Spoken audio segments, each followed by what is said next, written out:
आज हम लोग काइनेमेटिक्स करेंगे, ऐसे रिजिड बॉडी का जो कि रोटेट भी कर रहा है और साथ में ट्रांसलेट भी कर रहा है। जैसे कोई फैन है, टेबल फैन, और इसके ब्लेड्स एक्सिस के अबाउट रोटेट कर रहे हैं। कोई आदमी फैन को लेकर आगे जाने लगे तो एक्सिस इसका आगे की ओर जाने लगेगा, तो ये होगा ट्रांसलेशन, और ये रोटेशन है, तो दोनों मिल करके हो जाएंगे रोटो ट्रांसलेशन।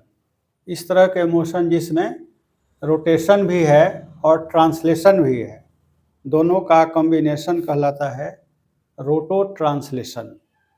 तो इस तरह के मोशन, रोलिंग मोशन का जब हम प्रॉब्लम सॉल्व करते हैं तो ये सब कंसेप्ट यूज होते हैं।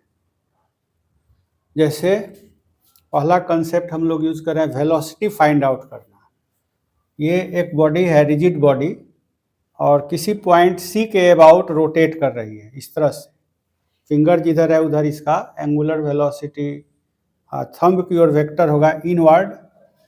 सी से किसी पॉइंट का पोजीशन वेक्टर सीपी है, ओमेगा इनवर्ड है। तो सर्कुलर मोशन के कंसेप्ट से हम लोग जानते हैं कि सी के रेस्पेक्ट में पॉइंट पी एक सर्कल में जा रहा है और इसकी वेलोसिटी होगी omega cross R. Omega inward है और आर ऐसे है, ओमेगा क्रॉस आर लीजिएगा तो इस साइड से पीसी आएगा, ओमेगा क्रॉस सीपी। तो ये एक कंसेप्ट है जो उस फ्रेम से देखा जा रहा है जो एक्सिस के साथ ट्रांसलेट कर रहा है, और वो फ्रेम सी फ्रेम लिख रहे हैं, यानी वह पॉइंट जिसमें वह पॉइंट सी इसमें रेस्ट में है, और इसी पर ऑब्जर्वर है जो कि इसको रोटेट करता हुआ केवल देख रहा है, और इसलिए यह फ्रेम रोटेट नहीं कर रहा है, केवल इसके साथ अटैच्ड है और ट्रांसलेट करेगा। तो इस फ्रेम से देखने पर इसकी जो वेलोसिटी होगी उसको कहेंगे relative velocity, relative to C, और वो है सर्कुलर मोशन के कंसेप्ट से, क्योंकि सी फ्रेम में जो बैठेगा उसके लिए ट्रांसलेशन अनुभव नहीं हुआ, केवल रोटेशन अनुभव होगा, तो ये हो जाएगा ओमेगा क्रॉस सीपी। अब अगर ग्राउंड फ्रेम से हम पी का वेलोसिटी चाहते हैं तो उसमें रिलेटिव वेलोसिटी का जो फार्मूला होता है उसको यूज करते हैं हम लोग। जैसे V A B, translatory motion में V A minus V B होता है। इसको हम लोग अगर इसको निकालना चाहते हैं वी ए को, तो ये हो जाएगा V A B plus V B. तो ये बी और बी मैचिंग होना चाहिए, तब ए का वेलोसिटी निकल जाएगा ये। इसी तरह से सी और सी यहाँ पर मैचिंग है तो पी का वेलोसिटी निकल रहा है। तो V P is vector sum of V P C and V C. तो इसको फाइंड आउट करने के लिए आपको वेक्टर सम करना पड़ेगा, दो वेक्टर्स का, एक सी के वेलोसिटी का और एक relative velocity relative to C. तो ये है velocity of P relative to C, और ये है वेलोसिटी ऑफ सी।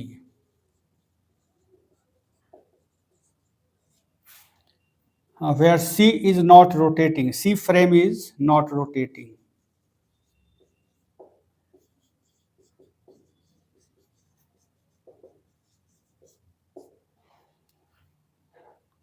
ये हो गया velocity of P relative to ground.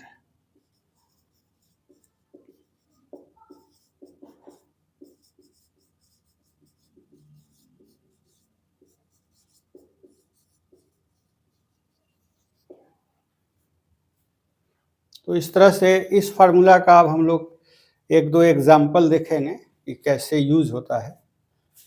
मान लें कि एक बॉडी है,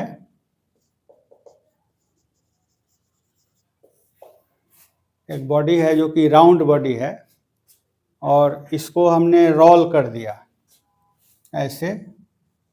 इसका सेंटर यहाँ है, इसका कुछ रेडियस है आर, ओमेगा एंगुलर स्पीड है, इसे रोल कर दिया, और साथ में ये बॉडी ट्रांसलेट भी कर रही है इधर की ओर।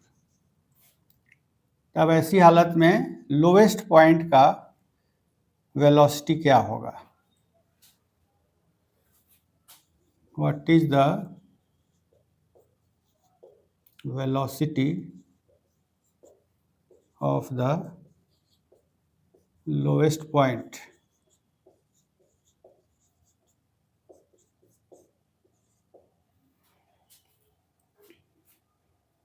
तो जैसा कि आप देख रहे हैं कि VPC मुझे पहले सोचना होगा, तो C के रेस्पेक्ट में P ऐसे सर्कल में जा रहा है, तो इसकी वेलोसिटी रेडियल लाइन पर नॉर्मल और पीछे की ओर ओमेगा इंटू आर होगी। तो ये जो क्वांटिटी है ये VPC है।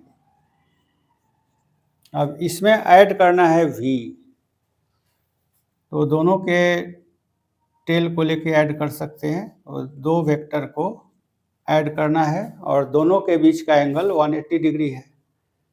तो ऐसी केस में हम जानते हैं कि जो वेक्टर बड़ा होगा उधर ही रिजल्टेंट आता है। तो V का अगर लेंथ बड़ा है तो रिजल्टेंट इधर आएगा, तो इधर की ओर रिजल्टेंट हो जाएगा V माइनस ओमेगा आर। तो ये एक केस होगा। और अगर ओमेगा आर ग्रेटर है V से तो पीछे की ओर P का वेलोसिटी होगा ओमेगा आर माइनस V। और अगर दोनों का मैग्नीट्यूड बराबर है तो ये जीरो वेलोसिटी होगा, omega R equal to V हो जाएगा।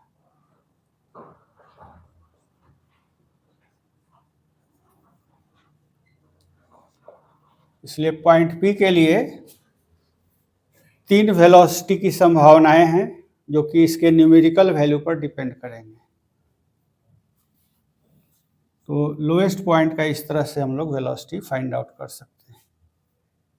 नेक्स्ट एग्जांपल लेंगे जिसमें ओमेगा का डायरेक्शन उलट देते हैं,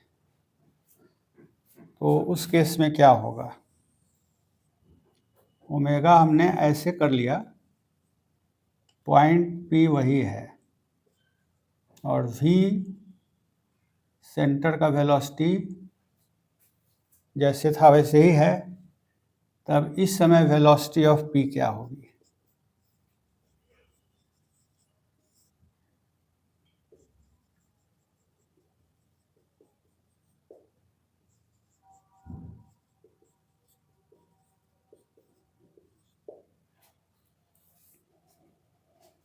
तो फिर C पर बैठ करके और P को देखेंगे तो इस तरह सर्कल में जा रहा है, इसलिए राइट वर्ड इसका ओमेगा आर दिखाएंगे। This is velocity of P with respect to C।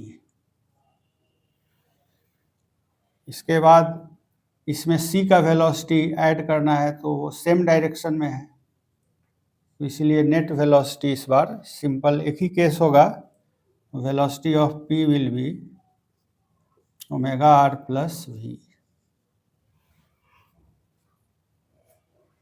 तो इन दोनों में हमने वेक्टर का एडिशन दिखाया, अपोजिटली डायरेक्टेड वेक्टर्स, और यहाँ पर सेम डायरेक्शन में वेक्टर है। पॉइंट P का चॉइस अगर बदलेंगे तो इनका अलग अलग एंगल हो सकता है। जैसे नेक्स्ट एग्जांपल है टॉप पॉइंट, P यहाँ आ गया और C यहाँ है और ये ऐसे जा रहा है। सेंटर का वेलोसिटी V है, ओमेगा एंगुलर वेलोसिटी है, तो हमें फाइंड आउट करना है टॉप पॉइंट P का वेलोसिटी, इसका रेडियस R है। What is the velocity of P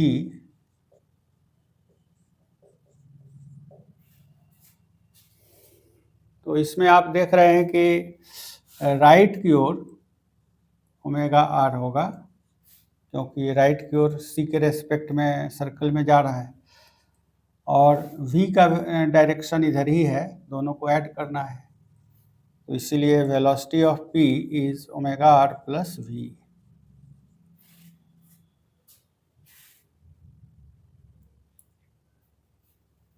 इस केस में अगर ऊपर का पॉइंट लें तो इस केस में इधर ओमेगा है तो ओमेगा आर इधर हो जाएगा लेफ्ट की ओर, और सी की वेलोसिटी है राइट की ओर, तो ऐसे लिखेंगे। अब इन दोनों का वेक्टर सम करना है, इनके बीच 180 डिग्री एंगल है।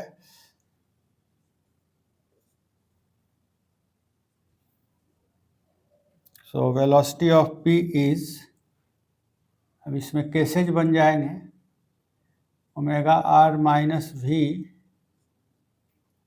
लेफ्टवर्ड और v minus omega R rightward, और 0 कंडीशन इसमें है कि omega R is greater than v, और ये omega R is smaller than v, और ये omega R is equal to v। तो इस तरह से केसेज होंगे। तो ये हमने देखा कि इस इक्वेशन को हम लोग ऐसे अप्लाई कर सकते हैं। दूसरा एग्जाम्पल हम लोग दे सकते हैं जिसमें जो मोशन का डायरेक्शन है वह ओमेगा के लाइन पर ही है। जैसे मान लीजिए कि ये पेन है और ऐसे रोटेट कर रहा है, तो इसका एक्सिस ऐसे हो गया। तो अभी हमने जो मोशन डिस्कस किया, ऐसे रोटेट कर रहा है और ऐसे चल रहा है, यानी velocity is normal to this axis. कभी ऐसा भी रोटेशन होता है जिसमें ऐसे रोटेट कर रहा है और ऐसे ट्रांसलेट कर रहा है, एक्सिस के अलोंग ऐसे जा रहा है और ऐसे जा रहा है। तो उस केस में VC जो होगा वो ऐसे ऐड होगा, वेक्टोरियली ऐड होगा। तो उस केस में ये मान लो कि एक बुलेट है और इसको ऐसे रोटेट कराया जा रहा है और ऐसे ट्रांसलेट कराया जा रहा है, तो रिवॉल्व करते हुए आगे जाता है। तो इस केस में ये भी रोटो ट्रांसलेशन है, लेकिन एक्सिस जिधर है ऐसे अगर रोटेट कर रहा है तो ये ओमेगा हुआ, और इसी डायरेक्शन में v है। तो अब ओमेगा क्रॉस r लीजिएगा तो वो ऐसे आएगा, और v उसमें ऐड होगा तो वेलोसिटी तिरछी आ जाएगी, ऐसे ऐसे हेलिकल पाथ में जाता दिखाई देगा। आगे जाने का और गोल घूमने का दोनों का कॉम्बिनेशन होगा। सर्कल में भी जाना है और आगे भी जाना है, तो पाथ हो जाएगा हेलिकल, 3 डायमेंशनल हेलिकल पाथ एक पॉइंट का। तो इस तरह का भी रोटो ट्रांसलेशन मोशन सिस्टम में होता है। जैसे एक बैरल से कोई गोली फायर होती है तो घूमते घूमते ऐसे और आगे बढ़ती जाती है, तो उस तरह का रोटो ट्रांसलेशनल मोशन ये भी है। दूसरा कंसेप्ट है इसमें इंस्टेंटेनियस एक्सिस। इंस्टेंट का मतलब हुआ एक मोमेंट, और उस समय कोई एक्सिस लेना है जिसके अबाउट रोटेशन हो रहा हो, इंस्टेंटेनियस एक्सिस।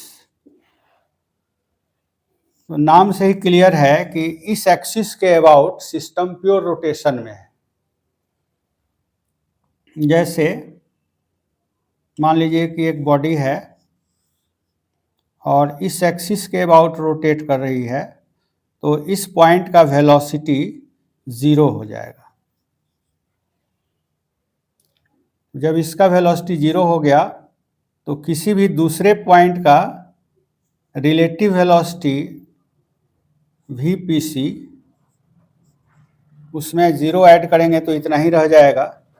तो इस केस में VP will be VPC plus 0, इसका वैल्यू 0 हुआ। C जो है एक ऐसा पॉइंट है जिससे इस मोमेंट पर एक्सिस पास कर रहा है, तो इसलिए VPC और VP सेम हो जाएगा। तो किसी भी पॉइंट के वेलोसिटी पर अगर हम लोग नॉर्मल डालेंगे तो वो नॉर्मल C से पास करेगा। जैसे ये पूरा बॉडी रहता अगर इस तरह का, और ये सी है एक इंस्टेंट पर एक्सिस, और 2 पॉइंट लें तो दोनों पॉइंट का जो वेलोसिटी होगा वो उसको ज्वाइन करने वाले लाइन पर नॉर्मल होगा।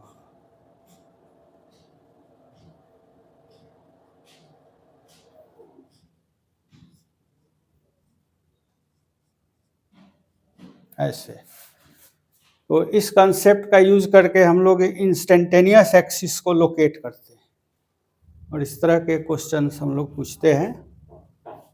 जैसे एग्जाम्पल के तौर पर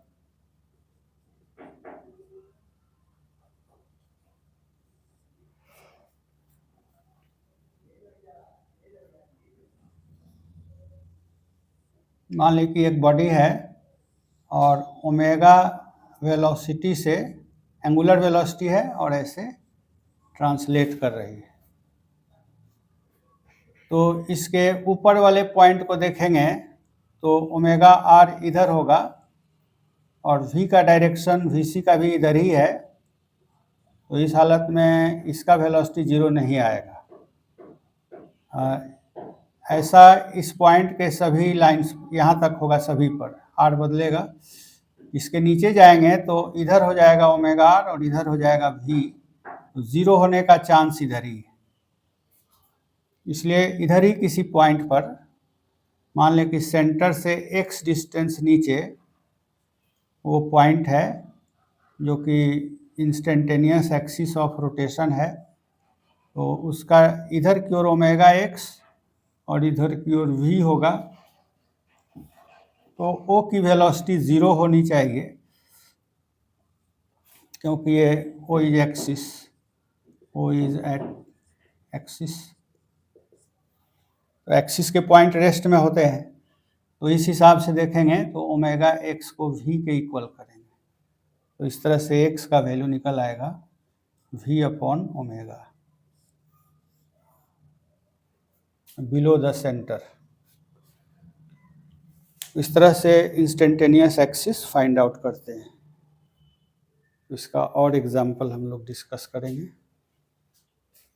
इस एग्जाम्पल में इंस्टेंटेनियस एक्सिस का कंसेप्ट डिस्कस किया हुआ है। यहाँ पर एक डिस्क है और ये डिस्क का सेंटर है O, t इक्वल टू 0 पर यह सेंटर इसके ओरिजिन पर है और सेंटर कांस्टेंट वेलोसिटी v से चल रहा है। इसके मोशन को दिया जाता है angular acceleration alpha, initial angular speed is 0, constant alpha से इसको रोटेट करा दिया गया t इक्वल टू 0 पर, और जैसे जैसे टाइम बीतेगा ये आगे जाएगा। तो figure shows a disc moving at constant velocity v, it starts rotating, और इसका मतलब initial velocity of angular motion is 0 about o with a uniform angular acceleration. तो एंगुलर एक्सेलरेशन है इसलिए शुरू में ओमेगा नहीं है लेकिन बाद में हो जाएगा।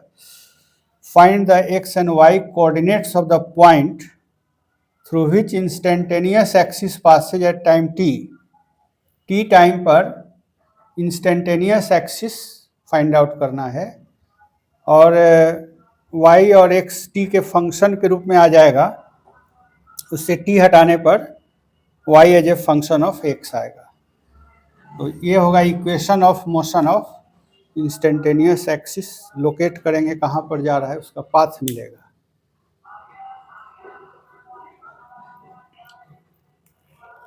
तो इसके लिए हम लोग सिंपल कंसेप्ट यही यूज करते हैं कि जिस पॉइंट से एक्सिस गुजरता है उस पॉइंट की वेलोसिटी उस मोमेंट पर 0 होगी। अब यहाँ पर देखिए डिस्क है ये, और डिस्क का ये पॉइंट अगर शुरू में यहाँ था तो t टाइम में ये आ जाएगा vt, तो इसलिए vt आने के साथ साथ इसमें ये रोटेट भी कर रहा है। तो कोई भी पॉइंट होगा वो कितना एंगल से रोटेट करेगा वो हम लोग सोच सकते हैं। जैसे ये कोई पॉइंट मान लो टॉप पर है तो टॉप वाला पॉइंट ऐसे घुमाएगा क्योंकि इसका सेंस ऑफ रोटेशन इस तरह का है। तो ये पॉइंट ऐसे जाएगा। नीचे अगर पॉइंट लेंगे तो ऐसे घुमाएगा। तो कोई भी पॉइंट लें तो वह पॉइंट आगे बढ़ जाएगा। तो ये पॉइंट लें तो इसका कोऑर्डिनेट शुरू में टॉप पर r के बराबर था ये y कोऑर्डिनेट और 0 था x कोऑर्डिनेट। अभी x कोऑर्डिनेट हो गया है vt और y कोऑर्डिनेट जानने के लिए t टाइम में ये कितना टर्न किया वो हम लोग सोचेंगे। तो मान लीजिए कि यहाँ पर टर्न किया तो ये जो एंगल होगा 1/2 beta alpha alpha T square, इतना हो जाएगा एंगल थीटा। तो इस एंगल के अनुसार इसका y कोऑर्डिनेट ये लिख सकते हैं। तो जितना ये एंगल है उतना ही ये है, इसलिए r साइन थीटा ये r cos थीटा हो जाएगा। क्योंकि ये एंगल भी थीटा है तो r cos थीटा हो जाएगा, थीटा जहाँ पर इतना है। तो इस तरह से इस पॉइंट का कोऑर्डिनेट हम लोग निकाल सकते हैं किसी पॉइंट का। तो अगर हम मानते हैं कि ये ऐसे रोटेट कर रहा है और ऐसे ट्रांसलेट कर रहा है तो जिस पॉइंट का वेलोसिटी 0 होगा उसमें ओमेगा r और v अपोजिट होने चाहिए, तभी इसका रिजल्टेंट वेलोसिटी 0 आएगा। तो ये पॉइंट कहाँ होगा ये गेस करें। अगर इस सेंटर से ऊपर जाते हैं तो सेंटर से ऊपर ओमेगा r ऐसे है और सेंटर का वेलोसिटी v ऐसे है, तो ये दोनों अपोजिट होंगे। अगर नीचे जाएंगे तो ओमेगा r और v एक ही डायरेक्शन में होंगे, तो इसीलिए 0 आने का चांस इस पॉइंट के ऊपर ही है। तो ऊपर में हम लोग किसी पॉइंट का कोऑर्डिनेट सर्च करते हैं। तो एक पॉइंट मान लीजिए कोई भी है, यही पॉइंट है या कोई दूसरा पॉइंट है, तो यहाँ से हम लोग y हाइट पर वो पॉइंट ले लेते हैं। y हाइट पर जो पॉइंट है उस जगह v और ओमेगा r की जगह ओमेगा y हो जाएगा और v, तो इसलिए omega y will be equal to v। ये है condition for vp to be 0। तो यही होगा कंडीशन फॉर इंस्टेंटेनियस एक्सिस। अब यहाँ से हम लोग देखते हैं कि v कांस्टेंट है और ओमेगा जो है t का फंक्शन है, तो y यहाँ से निकाल सकते हैं। Now omega is alpha t because initial omega is 0, therefore y equal to v upon alpha t। तो t टाइम पर y कोऑर्डिनेट इतना होगा और x कोऑर्डिनेट vt होगा, तो x कोऑर्डिनेट इज vt। इस पॉइंट पर अगर हम लोग कंसीडर करेंगे तो v ऐसे होगा और ओमेगा r ऐसे होगा टेंजेंट, तो ये अपोजिट वेक्टर नहीं है, इसलिए इनका वेक्टर सम 0 नहीं आएगा। तो हमें ऐसा पॉइंट ढूंढना है जहाँ ये 180 डिग्री के एंगल पर हो, तो ऐसा पॉइंट इसी लाइन पर मिलेगा जो y एक्सिस के पैरेलल है। इसलिए हमने सिंपली y कोऑर्डिनेट लिया है और x कोऑर्डिनेट लिया। ये पहला पार्ट का आंसर हुआ कि t टाइम पर x और y कितना है। इसके बाद यहाँ से इसमें वैल्यू रख दीजिएगा। दूसरा पार्ट जो है y as a function of x, so y is v upon alpha और यहाँ से t की जगह पर t का वैल्यू है x/v।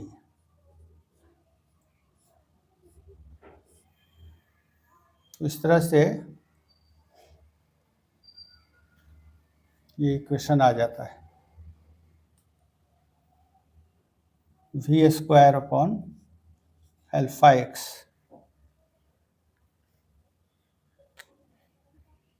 तो एक्स वाई कांस्टेंट होगा, x जैसे जैसे बढ़ेगा y घटेगा और x जब शुरू में 0 था तो y इन्फिनिटी पर था। तो यानी इस तरह का पोजीशन यहाँ पर दिख रहा है ऐसे, this is y as a function of x। Next question है जो कि रोटो ट्रांसलेशनल मोशन पर आधारित है। जैसे इसमें एक शेल है जो ऐसे रोटेट कर रहा है और आगे भी बढ़ रहा है। वो एक बैरल के अंदर शेल यहाँ से स्टार्ट किया और एल लेंथ कवर करके गया, तो इसका वेलोसिटी v हो जाता है। तो फाइंड आउट करना है कि उस समय इसका एंगुलर वेलोसिटी कितना होगा। अपने एक्सिस के अबाउट रोटेट कर रिवॉल्व करते हुए गोली जा रही है। तो shell acquires a velocity v acquire करता है हैविंग मेड n टर्न्स, भीतर में ये n बार टर्न किया inside the barrel of length L. Assume that the shell moved inside the barrel with uniform linear and angular accelerations. Find the angular velocity of the shell about its axis when it escapes the barrel. Barrel से जब escape किया उस समय angular velocity कितना हुआ। तो ये दो तरह का मोशन का सुपरपोजिशन है। एक लीनियर मोशन है जिसमें वो एल डिस्प्लेसमेंट सफ़र करता है। तो मान लें कि इसका एक्सेलरेशन ए है, ए मान लेते हैं कि लीनियर एक्सेलरेशन, जिसको हम लोग सिंपली एक्सेलरेशन बोलते हैं, उसको लीनियर एक्सेलरेशन भी बोलते हैं। और अल्फ़ा मान लेते हैं एंगुलर एक्सेलरेशन, जो कि नहीं मालूम है, इन दोनों को एलिमिनेट करना है। Angular acceleration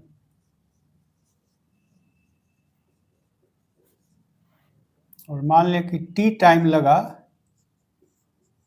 l distance cover करने में, तब ऐसी हालत में l को लिख सकते हैं l इज हाफ at²,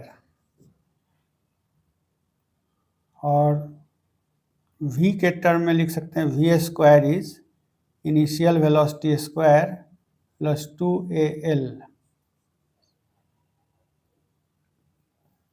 और n टर्न जब घूमेगा तो एक चक्कर में 2 पाई एंगल टर्न होता है, तो n चक्कर में 2 पाई n एंगल टर्न होगा। तो ये डेल्टा थीटा हो गया एंगुलर डिस्प्लेसमेंट।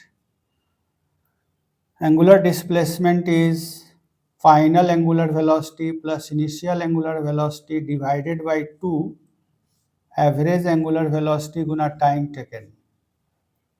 तो इस तरह से हमारे पास 3 इक्वेशन आ गए और हमें फाइंड आउट करना है ओमेगा कितना होगा।